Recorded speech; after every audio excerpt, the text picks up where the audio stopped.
Accept the 60% salary reduction or we'll find someone who will. That was the line, delivered with a smirk by an HR manager who smelled blood in the water. They thought they had me cornered, single mom, rent due, child depending on me. I didn't flinch, I just asked for 24 hours. She smirked harder, like she'd already won. What she didn't know was that I'd been waiting for this moment. Hashtag. Backstory. When I joined the company 5 years earlier, they were gasping for air. Revenues tanking, processes broken, employees leaving in waves.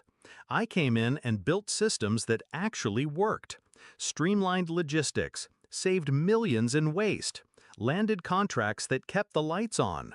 Every quarterly meeting, the CEO praised our resilience. Never once my name. But I didn't care. I had a paycheck, stability, enough to raise my son without begging. Or so I thought. Then the new investors came in, suits, hungry for cuts. To them, loyalty was cheap and single mothers were expendable. That's when HR slid the paper across. Discovery of betrayal. I knew the truth before that day. Subtle signs, meetings I wasn't invited to anymore, reports I wrote, suddenly with someone else's name stamped at the top. My direct manager whispering on calls whenever I walked by. They wanted me gone, but not quietly. They wanted me humiliated, forced to accept scraps, desperate enough to thank them for it. And that's when something inside me shifted. I stopped thinking like an employee. I started thinking like an executioner. Strategic planning. That night, after putting my son to bed, I poured myself black coffee and opened my laptop. I drafted my resignation letter, but not to send, not yet. Instead, I wrote a different email, addressed to the CEO's biggest competitor, the one we all whispered about in strategy meetings, the one who'd tried to poach me twice before. Subject line, "Let's talk." The response came within 12 minutes. They didn't just want to talk, they'd been waiting. Execution. The next morning, I sat across from HR again. I signed the paper, accepted the pay cut, smiled as if beaten. But behind that smile, I was already negotiating a package 10 times larger. Within a week, I'd met with the rivals board. I laid everything on the table. The contracts I'd built, the pipeline I controlled, the systems only I knew how to run. They didn't hesitate. They gave me a title, a team, and most importantly, autonomy. Then I gave them something else, leverage.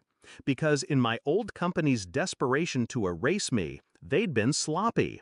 They'd left my name on critical vendor contracts. They'd let me remain the sole authorized negotiator with key partners. They'd forgotten that the invisible single mom held the strings. So I pulled them, quietly, precisely. I shifted accounts, redirected vendors. One by one, the backbone of their operations leaned toward my new desk. By the time my 2 weeks were up, the old company's foundation was already cracking. Climax. On my last day, they called me into the CEO's office. He tried to look stern, but his voice trembled. "We heard you're talking to the competition?" I met his eyes. Calm. Talking? No. Building? Yes. He blanked. "You can't." I slid a folder across his desk. Vendor agreements, termination notices, transfer confirmations. His hands shook as he flipped through them. Each page was a vein of his empire I had already cut. Then I leaned in, lowered my voice. "You thought I was trapped. You thought being a single mother made me weak. But you forgot. I built this place, and I can unbuild it." Silence. Only the sound of his breathing, shallow and uneven. I stood, walked to the door, stopped. "You didn't just underestimate me. You handed me the knife." And then I left. Resolution. 2 months later, the headlines hit. Market disruption. Competitor secures multi-million contracts. Old firm bleeding cash. I sat at my kitchen table, sipping coffee, My son doing homework beside me. My phone buzzed nonstop. Reporters, old colleagues, even the HR manager. I didn't answer. I didn't need to. Because revenge didn't come with fire or fury.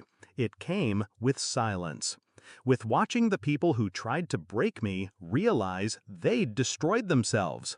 And when my son asked why I was smiling, I just kissed his forehead and said, "Because, baby, sometimes the best way to win is to let them think you've already lost." Word count, 1,000.